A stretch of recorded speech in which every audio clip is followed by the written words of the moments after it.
Bonjour et bienvenue dans votre capsule quotidienne. Nous sommes lundi 27 juin. Nous sommes en début de semaine, premier jour de la semaine, et j'espère que vous avez passé un excellent week-end et que vous allez passer une excellente semaine à venir. Dans cette petite capsule journalière, je vous propose de laisser les cartes nous parler d'une question de développement personnel, laisser venir les guides, l'univers, nos anges, nous dire ce qu'ils veulent nous dire à tous d'une façon générale. Donc je rappelle que c'est une guidance générale. Je me laisse guider par mon intuition pour vous délivrer un message. Vous pourrez vous laisser guider par votre propre intuition à la fin de la lecture pour obtenir un message plus personnalisé avec les 3 minéraux qui sont ici. Je vais faire d'abord une guidance générale pour tout le monde, une guidance sentimentale pour tout le monde.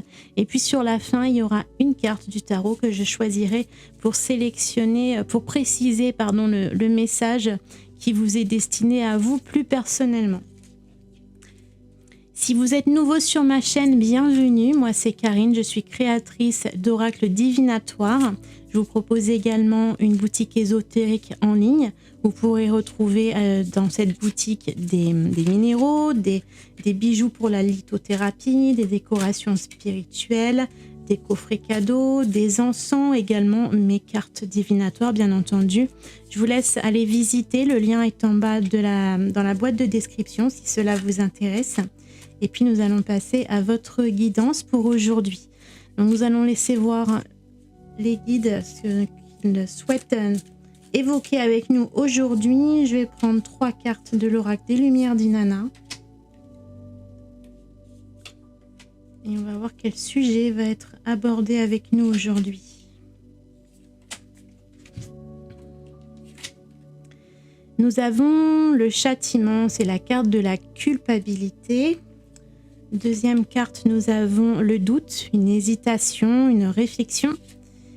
Et enfin, l'hiver, qui évoque un fin de cycle, quelque chose qui passe à l'arrêt, qui nous bloque, des choses qui sont un peu figées. On a ici l'idée peut-être de quelque chose que l'on a pu faire et que l'on regrette, quelque chose qui a peut-être mal tourné, qui ne s'est pas déroulé de la façon dont on avait voulu. Et évidemment, il y a des regrets, il y a de la culpabilité. On aurait voulu faire les choses peut-être différemment. Du coup, il y a peut-être une hésitation à savoir de quelle façon on va pouvoir peut-être corriger les choses, de quelle façon on va peut-être pouvoir continuer d'avancer. On a cette idée de culpabilité qui nous bloque, qui nous retient dans une situation et qui bloque les choses. Donc finalement, on se rend compte qu'on est dans une situation où on bloque les choses, mais par la force de notre pensée, de notre mental, puisque cette culpabilité, c'est un sentiment intérieur. Il va falloir transposer les choses bien dans la réalité des actions qui ont été menées. Est-ce que réellement la culpabilité a lieu d'être? Est-ce que c'est pas un sentiment que vous ressentez, mais qui n'est pas partagé par autrui? Voilà, il va y avoir une sorte de questionnement à mettre en place pour se demander si... pour arriver à débloquer cette situation, puisque peut-être que c'est uniquement le mental, et si vous arrivez à comprendre que vous n'avez aucune raison de vous sentir coupable de cette chose ou aucune raison de regretter ce qui s'est passé, vous allez comprendre que vous allez pouvoir emprunter une autre porte et puis avancer quand même. Ça ne va pas forcément vous figer. Tout est dans le mental, dans la réflexion, dans l'état d'esprit. Essayez de relativiser ce que vous avez pu vivre, ce qui s'est passé, la situation. Comprenez que chaque jour, nous faisons tous et toutes du mieux que nous pouvons et c'est très bien comme ça. Il ne faut pas constamment chercher la perfection. On fait tous des erreurs. Il y a toujours des moments où les choses ne sont pas parfaites, ne sont pas exactement telles que nous l'avions imaginé, mais finalement elles se passent quand même et les choses peuvent très bien se passer, même si c'est pas de la façon dont on l'avait imaginé. Donc il va falloir arriver à se retirer cette culpabilité ou cette envie de changer les choses, cette envie d'imaginer les choses d'une façon différente et accepter qu'elles sont telles qu'elles sont et que c'est ok comme ça. Ça va vous permettre de défiger la situation, de débloquer, déverrouiller et de pouvoir arriver à trouver une issue, une sortie et comprendre que finalement tout coule de source, tout va redevenir fluide une fois que vous aurez débloqué cette question dans votre mental. Ça, c'est pour la guidance générale. Voyez si ça résonne en vous, si c'est un message qui fait écho. N'hésitez pas à me le dire en commentaire si ça vous parle. Et puis, on va aller voir du côté de la guidance sentimentale ce que les cartes auraient à nous dire. Si vous vous posez une question d'ordre sentimental, amoureuse, essayez de vous la poser intérieurement et de voir si le message conseil d'aujourd'hui pourra peut-être résoudre une situation ou vous apporter un conseil, quelque chose pour avancer dans ce que vous vivez actuellement. De la même façon, on va prendre 3 cartes. Ici, c'est l'oracle de l'union sacrée. C'est un oracle à destination des guidances sentimentales. Personnellement, j'hésite pas à les utiliser également en guidance générale sur tous les domaines parce qu'en fait, mes 3 oracles, les 3 que j'ai créés jusqu'à présent, fonctionnent tous par mots-clés. Donc, même si ils sont conçus avec des mots-clés spécialement dans un domaine, ils peuvent s'appliquer à tout autre domaine si on le désire. Donc, vous pouvez l'utiliser absolument de la manière que vous désirez. Voilà, donc pour la 3e carte ici, pour la guidance sentimentale, on va avoir la boussole, la falaise et la tension. Donc, la boussole, généralement, c'est une carte dans la guidance sentimentale qui évoque l'idée que les partenaires prennent chacun de leur côté une direction différente. Leur nord n'indique plus le même nord et vont se retrouver dans des directions, des objectifs de vie, des envies de créer des choses différentes et de faire des choses différentes de leur vie. C'est aussi l'idée quelquefois, cette carte elle peut faire un petit peu système d'alarme pour attirer votre attention sur le fait que quelquefois les partenaires dans le couple changent de direction. Mais généralement, c'est pas du jour au lendemain, on se réveille et voilà, on prend des directions différentes. C'est des choses qui viennent petit à petit et on ne s'en rend pas forcément compte au départ. Donc, la carte peut venir vous interpeller pour aller surveiller cette situation. Est-ce que vous n'êtes pas en train de vivre des choses différentes ? Est-ce qu'il n'y a pas des choses que vous avez envie de mettre en place, vous, mais peut-être que votre partenaire n'est pas du tout en phase avec ce que vous êtes en train de mettre en place ? Donc peut-être essayer de réaccorder vos violons pour arriver à rester dans la même direction ou voir à vous poser la question si c'est avec cette personne-là que vous voulez continuer le chemin. En tout cas, il y a des interrogations. C'est une carte qui vient vous interpeller sur la direction, sur l'avenir que vous voulez construire ensemble. On a ici la carte de la falaise. Alors la falaise, c'est la remise en question de nos fondements, de nos fondations. C'est quand on a l'impression que tout s'écroule, que tout se dérobe sous nos pieds. Généralement, c'est une sensation après une rupture, une sensation de déséquilibre aussi, et puis une sensation de vide avec tout à reconstruire. C'est souvent un moment où la vie bascule. Et là, nous avons pour terminer la carte de la tension, donc, qui annonce souvent des tensions dans le couple, des discordes, voilà.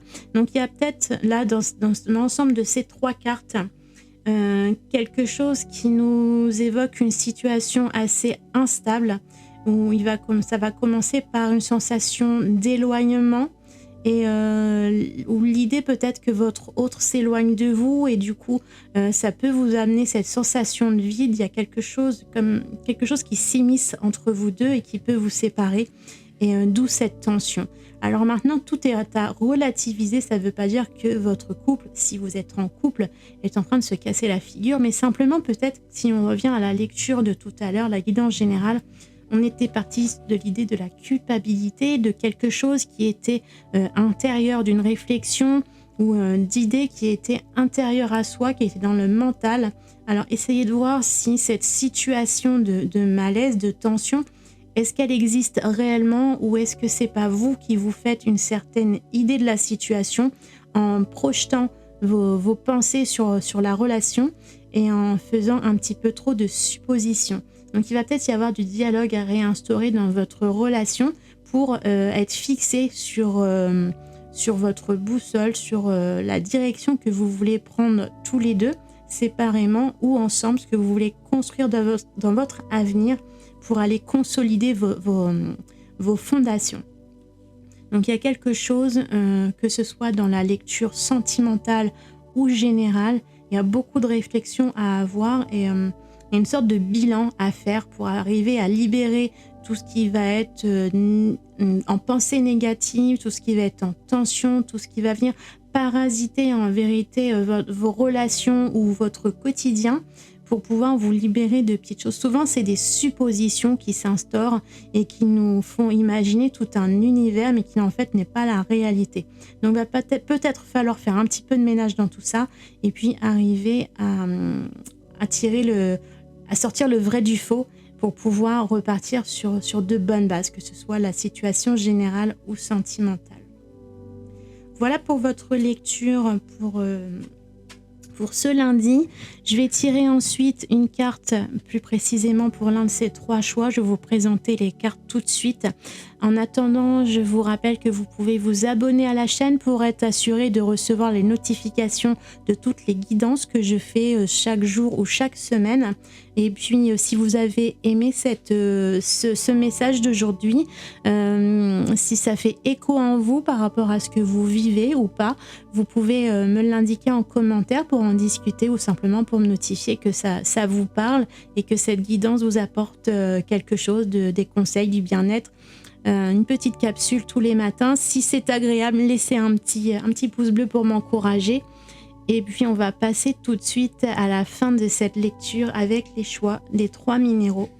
En choix numéro 1, nous aurons aujourd'hui la néphrite. En choix numéro 2, nous prendrons la pierre de lave. Et en choix numéro 3, ce sera la cacoxénite. Je vous laisse un instant en photo pour vous inspirer de l'énergie de ces pierres et laisser votre intuition vous guider vers votre message et votre carte plus précisément.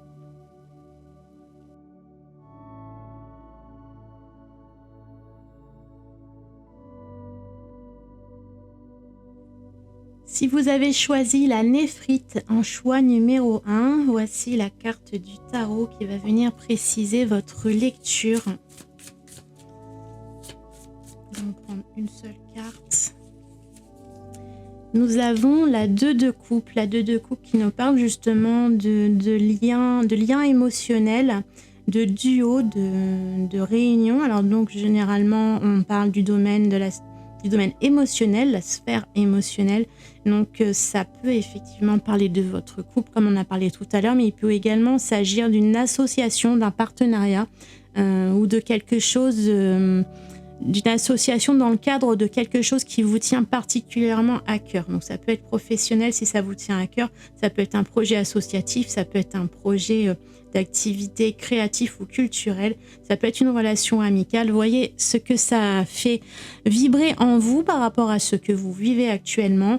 Mais pour la plupart, ce sera essentiellement une relation de couple. Donc là, avec ici ce choix en complément, on va avoir l'idée de ce travail de couple pour solidifier votre relation. Il y a certainement des choses à remettre en place.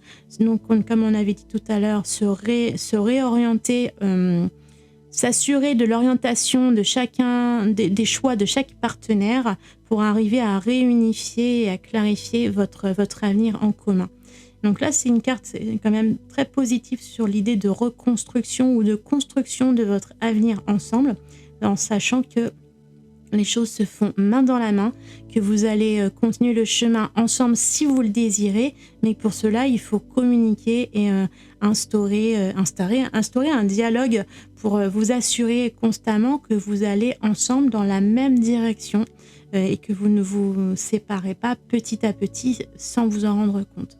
Donc, il y a une idée de solidifier vos liens ensemble pour vous cette semaine. Si vous avez choisi la pierre numéro 2, la pierre de lave, nous allons tirer une dernière carte pour vous pour préciser votre choix. Pour préciser votre message, pardon. Ce sera celle-ci. Nous avons la 2 de bâton. La 2 de bâton, alors C'est marrant parce qu'on avait déjà une 2 tout à l'heure. Donc vous aussi, ça va être la 2, mais on va être dans les bâtons, dans l'action, dans la préparation, la planification. Vous vous projetez peut-être dans un avenir. Vous projetez dans un avenir ou dans un projet. Donc vous voyez ce que ça fait résonner en vous, si c'est du domaine sentimental, professionnel ou autre. Il y a quelque chose dans lequel vous vous projetez, vous n'êtes pas encore réellement passé à l'action avec la 2 de bâton, mais vous avez commencé à organiser, à planifier vos idées, votre plan d'action. Vous avez commencé à établir quelques bases. Donc on est peut-être là retourné à revoir vos fondements, vos fondations pour stabiliser là où vous allez et vous assurer que ce que vous projetez, là on voit cette jeune femme qui a le regard tourné vers l'horizon. On ne sait pas trop ce qu'elle regarde, mais elle a les idées fixes vers quelque chose, vers un ailleurs. Et il va falloir donc vous assurer que votre autre, si vous voulez partir avec votre autre, ou si c'est quelqu'un d'autre dans votre projet professionnel, il y a peut-être d'autres relations qui sont importantes pour vous, vous assurez que, en tout cas, les choses et les personnes que vous voulez emmener avec vous dans ce projet soient bien alignées avec ce que vous êtes en train de mettre en place. Si vous avez choisi la pierre numéro 3, la cacoxénite, pour finaliser votre message, voici votre carte du tarot. Comme dernier conseil, nous allons avoir la grande prêtresse. La grande prêtresse, c'est un personnage empreint de spiritualité, de médiumnité, qui est connecté à l'univers et aux énergies de l'invisible, et qui transmet son savoir à sa communauté et à ses proches. Donc peut-être que là, dans votre situation, peut-être que votre spiritualité peut vous accompagner dans ce que vous vivez. Ça peut vous aider à y voir plus clair, à lever le doute sur certaines choses. Peut-être au-delà de la spiritualité, c'est aussi essayer de faire preuve de clairvoyance, d'essayer de voir un petit peu plus vers l'avenir, ce que vous désirez obtenir, pour clarifier et savoir exactement où vous voulez aller. Pour trouver la bonne méthode et le bon chemin à prendre, il faut déjà commencer par avoir un objectif. Et là, ça va être l'idée d'aller rechercher, d'aller visualiser, vous projeter vers votre avenir pour visualiser mentalement ce que vous voulez afin de le matérialiser dans votre vie actuelle, pour le concrétiser dans la matière. Voilà pour la guidance de développement personnel de ce lundi. J'espère qu'elle vous a plu. N'hésitez pas à laisser un commentaire si vous avez envie de partager avec moi ce que vous ressentez par rapport à cette guidance. Un petit pouce pour me dire que vous avez apprécié la vidéo. Ça fait toujours vraiment plaisir. Et puis abonnez-vous à la chaîne pour recevoir toutes les guidances dans votre boîte mail directement. Voilà, je vous souhaite une très belle journée. Prenez bien soin de vous et puis je vous dis dès demain matin pour la prochaine lecture.